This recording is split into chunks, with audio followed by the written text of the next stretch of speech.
So I'll try to get through this as expeditiously as possible, try to get through my other class. And I just set up everything in the lab for me to use. All right, so we're going to finish up bones. And I do like to do a little mini set aside unit for this because to me it's really important. Let me just double check, make sure. Can't see the way I have this darn thing tilted. But to do and introduce joints. And we'll just do a basic introduction of joints today and go from there. Gentlemen in the back, please. Is it me today? I'm losing my touch. Steelers won. I'm in a good mood. Let's. That was the lowest stress Steeler game I've seen in about 4 years. Yeah, it's just, I didn't have to go. Oh my God, I'm gonna kill somebody. Moving on. Now, so this is where we're starting with osteomalacia and rickets, etc., etc., etc. These are bone disorders. Bone disorders, really, I mean, the whole premise of bone to understand it's constantly replacing itself.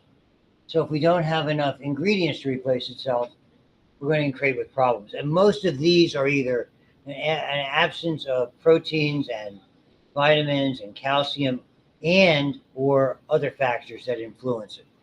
But the reality is this is not limited. There's a lot of things that affect bone. Genetics affects bone. And we're not, and really the most of the discussion is osteoporosis. There's a genetic bone disorder I've seen a couple of times, which is based in a genetic fault in assembling collagen in bone and related substances, which you don't have to know. It's called osteogenesis imperfecta. It means the bones aren't made properly from the start. We see it starts in children. I've seen adults with it. It's very unusual because I mean the frame is you're learning about the eye, okay? Or that's part of this last unit I know you're doing. The sclera is white, the cornea is clear, and those are collagen fibers that are arranged differently, along with other substances that allow one to be opaque and one to be transparent.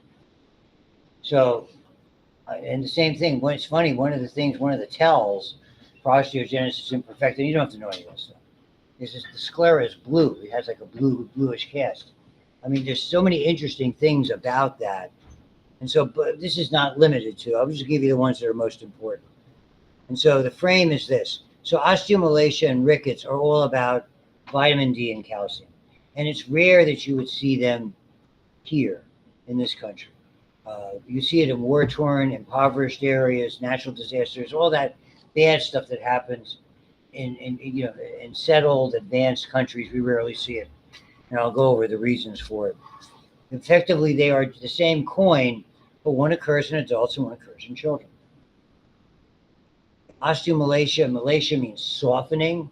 So if the bone softens, okay, osteomalacia, it's inevitably related to some degree of vitamin D deficiency and dietary calcium deficiency. And so if there are not enough of those building blocks, you can't replace the bone adequately with regard to its strength. So even though you make the osteoid, the calcium salts can't get there.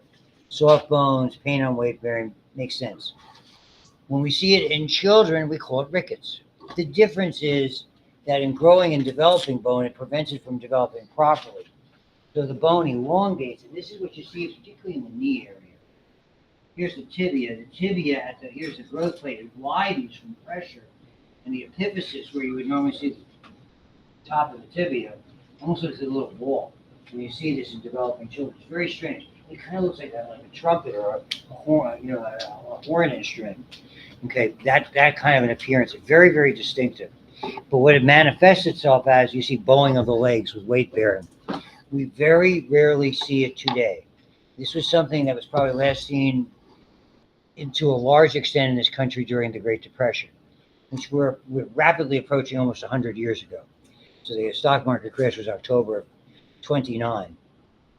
And so that, and you have to understand, and I was born in 51, so I certainly have no understanding. But my dad was born in 1914. And as I told all the classes, my dad's family was destitute, impoverished and destitute during that period of time. So, I mean, really some difficult stories about that. But what they did, and here, the best source of calcium for kids, milk. And so what happened as a result of this, or around the same time, perhaps even earlier, is they did something that you see all the time. You just go to the grocery store and look at milk. What does it say? Vitamin D enriched. So they took dairy products, the best source of calcium, and enriched them with vitamin D and solved the problem. Okay. Fortunately for us, it solves the problem here. I think what's been a big help for people who have difficulty affording things, single moms, etc. An excellent program called the WIC program, which you may or may not be familiar with, Women and Infant Children program. Do a great job, assuming it's administered properly and people use it for what's supposed to be used. To be able to get those products in a sufficient amount with coupons, or I'll probably have some card to do it today, and be able to get those dairy products and et cetera, et cetera. There's a whole list of what you can get. I mean, you can't go out and buy cigarettes with it or booze or anything like that stuff, obviously. Nevertheless, I thought you should be familiar with that. So that's part of the thing, the bowed legs, the unusual ends. I think that's what's worth remembering. That's there. And effectively, osteoporosis is different. The big mistake that people make is to think that this is just calcium deficiency or not. No, this is loss of a significant amount of bone substance. Both, so you can see the matrix itself remains somewhat normal, but everything else is kind of gone. So it's not just the calcium salts and mineral salts. It involves an amount of organic material as well. And so whether it's an imbalance caused by osteoclasts, whether there are other factors, frankly, we don't understand. And so it's a group of diseases, and there are a variety of risk factors that are part of it. Not everybody is going to get it, but a lot of people will get it. Statistically, it is much more problematic in women than in men, by far, not even close, as you'll see shortly. And it's just the same thing we talked about before with those pathological fractures. The x-rays I projected up there, compression fractures of the spine. Here, that's those body of the vertebral bodies where the intervertebral discs are located, and hip fractures. Basically, that the neck of that portion, the head, neck, distal aspect, or proximal aspect, in that case of the shaft of that bone, is going to give way. Again, grandma doesn't fall and break her hip. Grandma's hip breaks and she falls. And it's not always grandma, but more frequently it's grandma than grandpa. It's just the way it is. And there's so many different factors that are there, and it's really one of the problems that trying to identify them, because the difficulty is we have a false sense of security. You don't notice the problem, and all of a sudden there's a compression fracture. Okay, and you go in and see your doctor, and they go, "Yeah, you just had a compression fracture. What do I do about it?" Well, there's not a heck of a lot. Well, can't give me a pill and fix it. Give me some magic medicine. By that time, it's gone. Once osteoporosis is apparent, there's nothing in the way. The only way you can treat it is to try to prevent it, and at the very least, by trying to prevent it, if you're going to get it, you might mitigate the severity. You might not make it as bad. So the reason I'm preachy to everybody here, you're young. This is the time to do it. And particularly if you know it's coming your way. Well, how would I know it's coming my way? Because if you got a lot of the risk factors. Okay, you're going to see in women the major risk factor has to do really is postmenopausal absence of estrogen. So somebody who is early menopausal or has irregular or has some degree of ovarian dysfunction is in big trouble right away. So for those that remember me talking about my ex, lovely person, 5 feet and a half inch tall, she's already short of stature. That's a risk factor, by the way. The reason we couldn't conceive biologically is she had Stein-Leventhal polycystic ovary disease, despite several surgical attempts to make that occur, which you didn't, unfortunately. And so, her subjecting herself willingly to have these procedures done. What happened was she effectively became menopausal, I would dare say, before age 35. She knew, because she was short of stature and she had a lot of other risk factors. Her skin color, her skin tone was more Mediterranean, a little darker. She was already short of stature. There were other members of the family that had similar presentations. And so, blah, blah, blah, blah, blah, blah. For all of this stuff, and on top of that, the estrogen, she started was taking in the early days, you had to take estrogen lozenges. They had to go to the pharmacy. They had to compound them. In other words, make it. It wasn't a magical pill. And dissolve in her mouth like you would dissolve, a piece of like a dissolved candy. Almost like that. And despite all of those efforts, it didn't help. It may have, She can still get around, but she probably shrank to 2 to 3 inches from compression fractures and other problems that were associated with it. So you've got to do the best that you can given the situation. This is a micrograph. The difference between that, this is actually looking at the bone with really enhanced techniques of being able to, that's what moth-eaten osteoporotic bone looks like. The big problem is you can't see it at age 50. It doesn't show up on the x-ray. Probably by the time it shows up on this, by the time you can identify it on the x-ray, it's already 67, maybe 75% gone. You can't reverse it. The magic pill is not there. You got to think prevention, not cure. There are scanning techniques. If you have a number of the risk factors, consult with your physician, look at your family members, talk to them, and assuming, if you're fortunate enough to have, and as I hope many of you are, to have older relatives who are biological relatives. And I remember I framed that because my kids were all adopted. They don't have that luxury. We don't have those kind of things. So to be able to say, hey, if my grandma's shrinking, start thinking about this. Okay, here we go. What it looks like. Most often aged postmenopausal women. So if you're going to live to age 80 and your life expectancy is certainly that, okay, you're going to get it. Most likely you're going to have it. I'd say 3/4 women, 80% women. The estrogen is a big player in this because the levels drop. Men, if you did not know, and this is something you study in repro, men start producing testosterone at puberty, and it continues. It goes to an adult level relatively quickly and stays there, and maybe starts to diminish between 60 to 80, that area. But I mean, effectively, it's a lifetime thing. Women only produce testosterone-like substances in an area that you're going to learn about an endocrine called the adrenal cortex. And that's a relatively small amount that accounts for assisting with sex drive, assisting with red blood cell formation, bone marrow health, etc. Not a whole lot. So this is why it's significant. And I do not know what the pharmacology is today. Hopefully there are adequate supplements for things like that. So, and these are risk factors. Again, it's multifactorial, which means it's not cause and effect type of thing. Okay, you've got this because you have this particular disorder or that genetic defect, or we can treat it, where we analyze it. It's not like that. It's all of these things. People who don't exercise because exercise, utilizing the bone is helpful, it strengthens it. Diet certainly would play a significant role. So assuming that, you're going to have to bump up the calcium in some way, shape, or form. Make sure there's adequate vitamin D. Don't smoke. Okay, look at the genetic aspects. Look at other conditions. And again, I'll say it 65,000 times. The one disease, if you're going into treating people, you got to know about is diabetes. Diabetes. It's one of the most common diagnoses you will see. And then alcohol and other medications, we have to look at side effects. This is not to say you can't have a drink, an alcoholic drink, if you choose to. All of these things are the smoking would be don't. Other things that you might indulge in that might have impact. Like anything, we do things with moderation. They're typically not a big problem. That's when people overdo it. I think that's a good way to summarize it going forward. So I want you to be familiar with those. And look, this is what I would do. Okay, I'll go backwards like that. I personally we have those. Oh yeah, prevention. Weight-bearing exercises.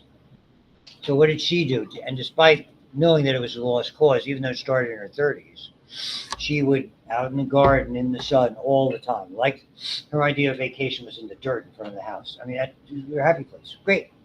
So that was helpful. Calcium supplements, vitamin D supplements, the bone-sparing drugs.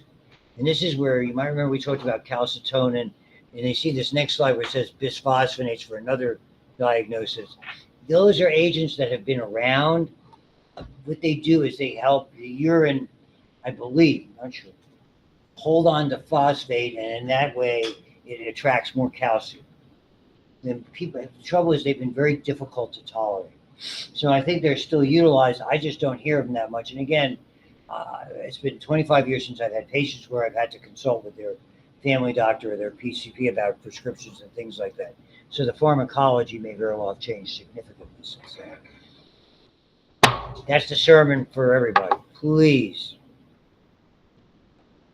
folks your age, and I was no different, and my kids would be no different, are not necessarily in touch with their own mortality.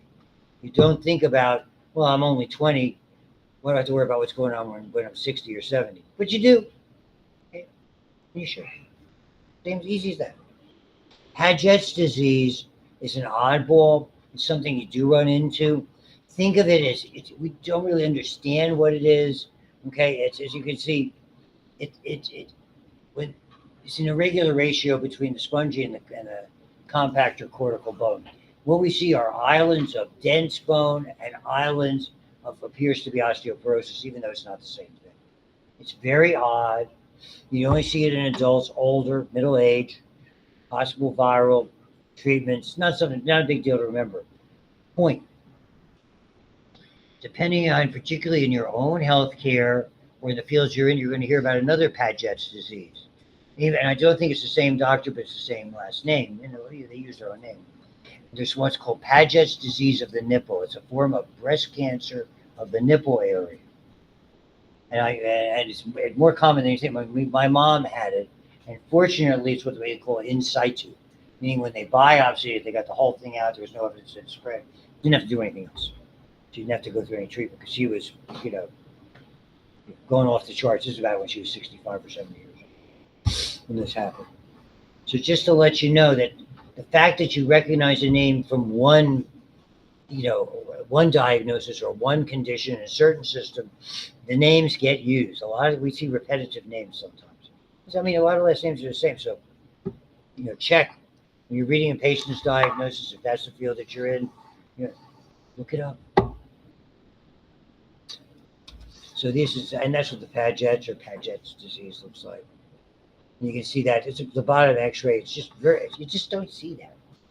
And you're not in children's bone, and that you're done with bones. Yeah, let's hear it for the end of bones. Again, it was nice to have had a small round of applause, but no, thank you very much.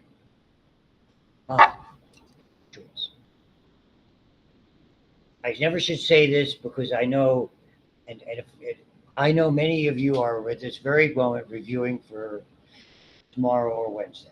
It's okay. I can take the hit. I'm good with it. So you don't have to put that away. It's all right. When I tell students this may or may not be on the exam, I don't think some of this initial stuff is necessarily examinable. So if you want to tune out and study something else, be honest. But I think it's important for context. Okay? And that's a lot of professors say that. Some of them don't actually mean that, but I will. So you can call me on it, but I haven't made up the exam yet anyway. Nevertheless, joints. You got to know about it. Most of what I was going to want you to know vis-a-vis testable is probably on the arthritis portion.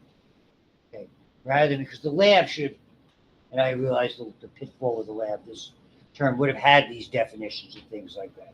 That's what when I do the AP1 lab, or I do my own advanced lab. This is what you show. Two ways we classify joint. A joint doesn't get the notion that joints move out of your head.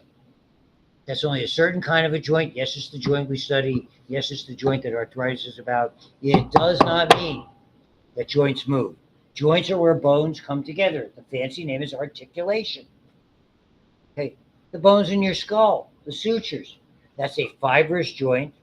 And if you go look at it with other nomenclature for it, synarthroses. Arthro is the universal word that says we're in joint land. Arthritis, inflammation of. Arthroses means condition of. Synarthroses implies, since joints we typically assume move, means without motion. So sin, like if you're in Spanish, S-I-N would be without. C-O-N, con would be with. 7 years of Spanish is all I remember.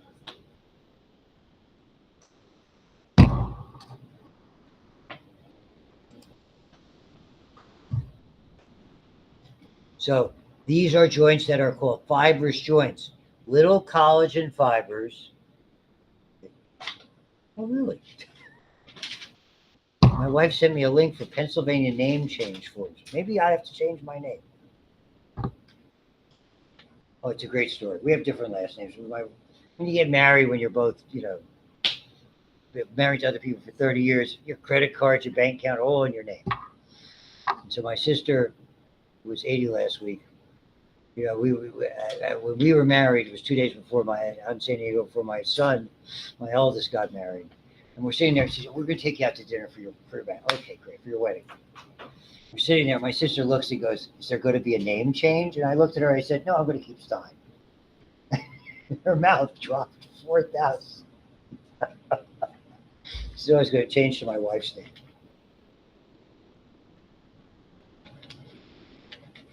Taken aback. Maybe she wants me to change. My wife's last name is Graves, capital Graves. So if almost I'm Dr. Graves, she's insisting. None of you seem to see the humor in that today. Or you're busy studying. Funny? It's all right. Not great. Not perfect. Nevertheless. So fibers, collagen. So these fibers, those sutures, when the baby's developing, and particularly when the baby's born, it allows the head to change shape. That facilitates going through the birth canal. A lot of moms and dads are horrified. They think their baby was being born with this distorted head. It goes back. Don't worry, it'll look fine. It's just a temporary distortion to facilitate passage through the birth canal. What happens is those bones enlarge, the collagen and related fibers shorten, pull it together, and eventually it doesn't move. And in fact, by the time you're older, by maturity, let's say middle age, it's almost turning into bone. So that is without movement. Cartilaginous is just that. There's some motion. There's a little bit of give. The best example of those would be intervertebral discs or the symphysis pubis. You're going to see the classification. The one we're going to talk about the most is this synovial joint. Synovial implies, and you'll see the names as we go forward, amphiarthrosis means some. I don't know how they derive the name. Diarthrosis, again, usually means two, so I don't know. Maybe two bones moving. It means freely movable. So I don't want to sit there and have you memorize stuff like this. It's not necessary. In med school, that was necessary. But so that's the classifications. The difference is when we talk about arthritis, when we talk about how joints move, ranges of motion, sprains and strains, when we talk about anterior cruciate ligament rupture, all part of this unit. Variety of sports injuries, we're talking about movable joints. So classifications quickly. Fibrous, they're dense connective tissue, okay, along with mostly collagen, no joint cavity, no joint fluid, nothing that you and I would commonly refer to as a joint, and it's about the length of the fibers. The sutures are very short, as you will see. Rigid interlocking joints of the skull. In maturity or middle age, they sometimes will turn to bone. They're just showing you to them. Syndesmosis, the classic examples are the interosseous membranes in the radius and ulna. The radius and ulna, these long fibers give, or you couldn't do this. You couldn't pronate or supinate.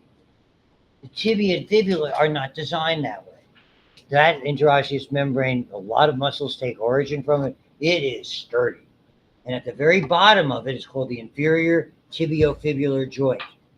And you'll see it here. When that gives, okay, that ligament, and I'm going to show you what ligaments are in a sec. What that ligament does, okay, is really secures the ability of it not to move. When you hear about the high ankle sprain, it's because that ruptures here at the very bottom, and effectively it allows the joint to become unstable and fluid to leak up here. Before we had MRI and CT technology, we used to inject the ankle with dye, radio-opaque dye, which had iodine in it, and then try to move the ankle a little bit. And if we saw the dye move up in between the tibia and fibula, and here, now we knew we had a disruption of that, and it was a classic high ankle, and it's a lot different. The regular ankle sprain, known as an inversion sprain, you're walking along, somebody chuck hole or something, boom, it inverts. Your foot goes gross to the outside, sole and the heel kind of lift up toward the midline. The ligaments that are affected go from the distal fibula down to the calcaneus or the talus, to the foot. They're down here. So that's well below the joint. So the typical ankle sprain really doesn't involve the ankle joint, but the tissues below it. The one that really, the so-called high ankle sprain, is really much more. And what happens, typically we see it just like other injuries, when the foot gets stuck and then there's a twisting or turning or forceful, like in a football game. Players are trying to advance, a bunch of players, if the foot can't move or give way, and the next thing you know, high ankle sprain. And basically what happens is the talus comes up and whacks that thing right in there and pull it apart. You usually have to either screw it together. These days now they use a banding technique similar to what they use for the very famous Tommy John surgery that we'll talk about when we talk more about the elbow. Okay? That's the sports medicine nugget about it. So this has implications, and depending on what you're doing, you may be running into this. And gomphosis, if you want, going forward, the way to remember it, I think gom for gum. I don't know if it works. The periodontal ligament, that's that thing that secures your tooth in. And little kids, when their teeth get loose, because the permanent teeth are pushing on it, just wait their turn. But with adults, that's typically when you have to do extractions. The hard part of extracting a tooth is getting that periodontal ligament. You're all at this wonderful age when we see, I tell every class, you're in third molar heaven here. This is wisdom teeth time. College is wisdom teeth time. Sorry. I can't tell you if you mind. Easter, freshman year, all four. See you later. You're born without them. Get yours smart. I don't know why they call them wisdom teeth. But I mean, normally you have to chop. Oh, my kids hated that. So, cartilaginous joint, just cartilage. I don't. The synchondrosis is pretty unimportant. They talk about epiphyseal plate. You want to make a case for it that's a joint. I don't know. The rib and the manubrium of the sternum, the upper portion of the first rib. Okay, don't care. Symphysis is important. Intervertebral joints and the pubic symphysis. The motion in your back, that contributes to this wonderful amount of motion we have with all those intervertebral joints and those superior and inferior articular facets. That adds to a tremendous amount of motion collectively. Good news. Bad news, okay, is unfortunately when they're disrupted, they're difficult to deal with. I mean, it's not a joint that's easily fixable, I would say. The pubic symphysis, particularly important for that give. That's why it's semi, because it facilitates the birth process. Hormones are secreted during labor to effectively enhance the amount of so-called give, what we would call relaxants. I mean, there's a certain science behind understanding, and they're just showing them to you. Which brings us to the topic of the day, synovial joints. Okay. So effectively, the synovial joint or joints are really an accumulation. They're really a unique structure. So effectively, you could look at it side to side, very generic. Two long bones, metacarpal phalangeal metatarsal. Looking at it from the side, or from the top down, or bottom up, whenever you would see it. And effectively, what's sort of the way that they present here, you have in blue, you have hyaline cartilage. It's left of the cartilaginous shelf, because these are all low. It's there, and there's more of it than you think. We spent a lot of time on periosteum. Very important to take that in mind when we're doing the test. Okay, and when it comes toward the joint, it starts to separate and fills with fluid, and it makes the transition to what we call the capsule. The capsule is away from the bone in the joint, but provides a lot of strength. It has a very, very dense outer fibers. It's very similar to the periosteum. Thick fibers, dense, irregular connective tissue, and the inner layer, on the other hand, has simple epithelial cells and secretes.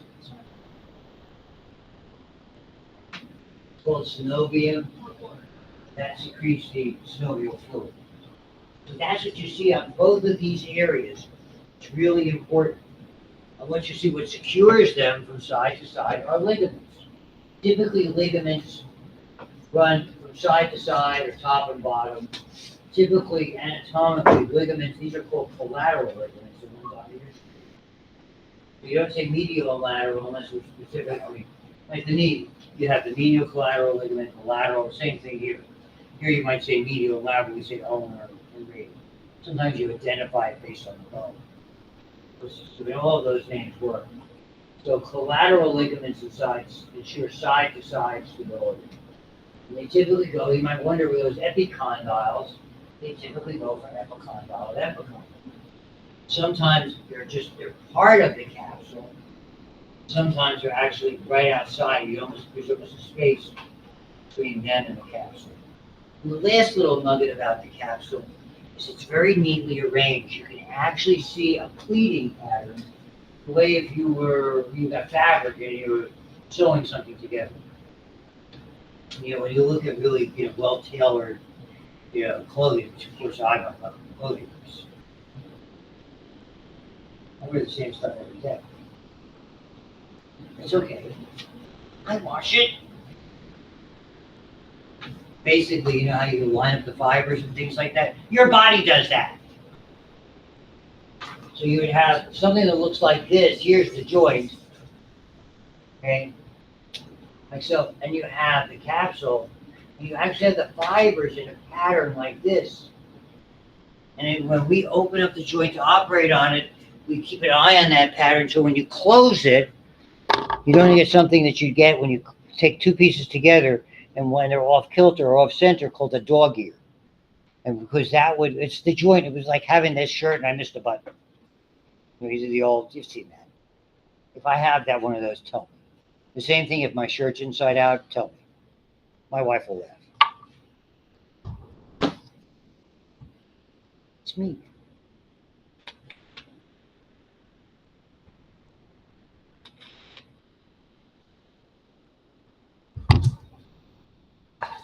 Just not one of those people could care less about the appearance. Okay, so by definition, they're freely movable, diarthrotic. Nearly every joint in the limb. I mean, there's obviously going to be exceptions. They have general features we'll go over. I don't know if it's actually 6. I think they're making stuff up. We'll talk about bursa and tendon sheaths, and we'll kind of stop there because the stability nugget is, I disagree extraordinarily from what doofus made up this particular PowerPoint. There's a doofus point coming up right away. So, the general features. Do they have articular cartilage? What's left of the hyaline cartilage? Yes. Does that prevent crushing of the bone ends? That's the stupidest thing I've ever seen. Oh my God, I fell from a height, and the fact that I have an 1/8 of an inch or a 16th of an inch of cartilage is going to stop my bones from crushing. Are you blanking kidding me? What a blank, second word, has hole in it. Or we like to call a doofus, you are. Yes, there's cartilage. What, did you have to come up with a bullet book to make your PowerPoint look better? And by the way, when you're making up a PowerPoint or outline, if you're going to put one bullet, you need to have 2. Don't tell me about it. It's the way it works. The joint cavity. Yes, it's fluid filled. The way I interpret his word or her word, potential, is to indicate that the space can change size. It is a space. The bones are not touching each other. There's always some fluid in there. And the fluid nourishes the cartilage. It lubricates it. It takes care of it. It's really important. We get a whole lot of information from joint fluid. When we want to diagnose arthritis, when we want to diagnose if someone tore an ACL, I mean, MRIs are helpful, but all you do is suck out some of the fluid. And if there's blood everywhere, there's a torn ligament inside. Let's be clear. It's the way it works. So my own kid's knee blew up like a balloon. He was in a 16, ruptured his ACL, only my child. You know what dirt bikers on BMX bikes are? They do like stunt bikes. Doing a backflip on dirt at a place where he and his buddies rode. He was going to do a double. He did the single. Really was losing it. Put his, I think it was his left leg down to stabilize, and boom, it went. Like fluid like this. The next day, we went to the orthopedic surgeon. The lady who we knew very well because her son and my older were buddies. Pulled it out. Oh my God, blood everywhere. And a little blood goes a long way, but it looked like it was filled with blood. Mostly blood and joint fluid. So moving on, the articular capsule, outer fibrous, inner synovial. Again, that's where the fluid comes from. The fluid has elements of plasma, because we're going to talk in this class about cerebrospinal fluid. This fluid has, as you will see, a certain amount of hyaluronic acid. Maybe it was emphasized, maybe it wasn't. Hyaluronic acid is one of those ingredients in connective tissue in the ground substance. It's like protein and carbohydrate. And effectively, what it does in this mixture, it gives it a certain degree of viscosity. It's not watery. Cerebrospinal fluid is very liquidy. This viscosity is the lubricating component. So it has, I mean, it's not an oily consistency, but it's just thicker than water, if you want to make it like that. And we actually will look at it when we cut into a joint. If you get some on your gloves or on an instrument, you kind of like pull it apart to see just how viscous this is, how stretchy it is, whether or not there's an irregularity. You get used to knowing what's what with regard to those things. And so, and yet it's got white blood cells that kind of sweep up debris because, again, everything is, the cells are being replaced in the lining. There's always going to be debris biologically. This is a sterile space. So when we do a procedure when we talk about knee procedures using an arthroscope, that's a sterile scope that you insert into, you use the sterile end of it because you don't want to introduce infection. When somebody has a scope, a bronchoscope or an endoscope to look into their gut, it's a little bit different. That's not a sterile space. I mean, the instrument should be sterile, but the space itself is covered in bacteria. I'll talk about that in GI, but I'm probably not going to be teaching that this next term. And then we get into the different ligaments. Now we get into what identifies the complexity of the human knee. Okay. What makes things complex is stuff. A simple joint like your finger, like a knuckle. Okay, we've got a couple of ligaments here, one on the bottom, one on the top, one on either side. Not a lot could go wrong. You break it, something will go wrong. But it's not something, if there's arthritic changes from a disease entity, yeah, trauma, it'll make it go wrong. The knee is the most complicated joint in the human body. It has all three of these ligaments. Typically, a ligament is a thickening of the capsule. That's the tibial collateral ligament or medial collateral ligament of the knee. It's like that. And when we go over the knee, I'll show these again. The lateral one is extracapsular, meaning it's not directly attached. You could take a little instrument, with a fine flat edge and put it in between the two. There's a space. And the very famous cruciate ligaments, because they crisscross, anterior and posterior, are intercapsular ligaments. It's got all three. And on top of that, it's got two cartilaginous discs called the menisci, and all of that in one joint. So it's almost as you're dealing with three different joints inside of a knee, because you have the kneecap to deal with as well. So it's a remarkably interesting, unique joint. The trouble with complicated, more stuff to go wrong. So if you take a football player, they dislocate a finger, injure it, not a big deal here. Once the quarterback throwing, you'll splint it, you'll brace it. You can't wear a cast in a football game. And pop it on the sideline. I can't tell how many of those been pop back into place, taped up, whether it was fractured or not. They just go back in. They're paying these guys millions of dollars. They're going to do it. Understand that the knee, when something goes wrong, you're trying to get out or get it better, so to speak, as cheaply as possible. And so we saw what happened in the Steeler games where their ace special teams captain had a non-contact injury and came down on his knee. You could see a subtle twist, and all of a sudden he's done. Most likely that's usually an ACL that's just given way over time. The guy had missed maybe 2 games in 5 years.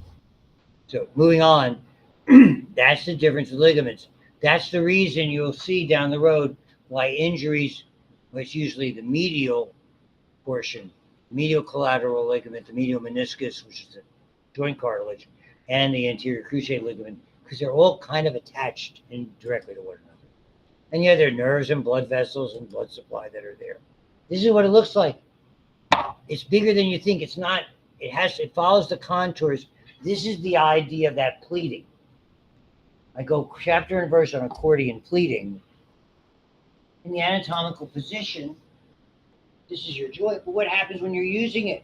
This side has to stretch. This side has to be able to sort of fold. And we go the other way. Now this has to stretch and this has to fold. That only happens when you have the ability, that sort of neat pleating pattern, and when it manifests itself interior, it kind of looks a little like this. So when it's stretched and when it's contracted, very, very close. And every so often, one of these pleats gets a defect in it, and it kind of folds in on itself, and things can get stuck in it. We see that a lot in sports injuries. We see it in the knee in dance, particularly. It's got a fancy name. The folds, the pleats are called plications. And the name that the orthopedics will give it, they'll say that's a plica. And a lot of times you have to go in there arthroscopically and just kind of, I'm trying to think of the right way, kind of cut into it and just create a little scar tissue to hold it in place. Little bits of joint, calcified cartilage, which looks like bone, get into the joint in this particular area. As soon as my cursor makes a magical appearance, can get in these little nooks and crannies and jam it up. So there's a lot going on. And many of the joints have cushioning, they have fatty pads that are in there, knee and the shoulder. And this is the menisci. We'll get into that. You looked at the bone. The distal femur, nice and round, those big condyles. The tibial condyles superiorly, oh my God, they're flat. So that cartilage is like a gasket. Not only does it support it, but it allows it to do more than flex and extend. It allows a degree of rotation, which if you can't walk well without that. So the fit. The other joints that have cartilage, and again, more stuff to go wrong. The joint that allows you, the only way that your upper extremity attached to your torso is here, sternoclavicular joint, and the other, the very famous temporomandibular joint. You have a cartilaginous disc. Good news, you can chew, you can move your jaw, you can grind, all that kind of stuff. Great for expressions. Bad news, if it's damaged, you're predisposed to something called temporomandibular joint dysfunction, or TMJ, which is not a picnic. It usually has a lot to do with your bite. So a lot of it's corrected with bite and bite plates and things like that. Sleeping, I didn't have the problem. So I'm just telling you historically. And then these little buffers against friction and pressure, called bursae or tendon sheets, they reduce the friction, and they're there. A lot of them are there because they have to be there. Others are there because they form with friction and pressure that are there. So we have the bursa we see, and again, in the knee and the shoulder, you'll see them when we look at those joints. And lastly, the tendon sheaths. When tendons rupture, it's usually not the tendon that tears, maybe the exception of the Achilles tendon, and that's in a different area, and we'll look at that. They are in, and you'll see this is the classic example. If you remember the humerus, this is called the long head of the biceps tendon. It is like a giant stabilizer because your shoulder doesn't have a lot stabilizing it. That's the tendon sheath. When tendons go around arms into hands, feet, legs into feet, there's like little tunnels and passageways that have these sheaths around them to guide them. So when it ruptures, the tendon actually tears away. It pulls out in sport. So it's not the tendon that ruptures, it ruptures out of its location. And that's that intertubercular groove between the greater and lesser tubercles on the humerus. And when it pulls out, basically you have to maybe deepen the trough, shove it back in, oversew it. And that'll secure it in there, but now that's a year later that the athlete's going to be able to, big linemen get tears there, things like that. So I have a fair acquaintance with a lot of these injuries. Let's leave it there. We're going to start, there's the bursal sac. We're going to start with joint stability on Wednesday.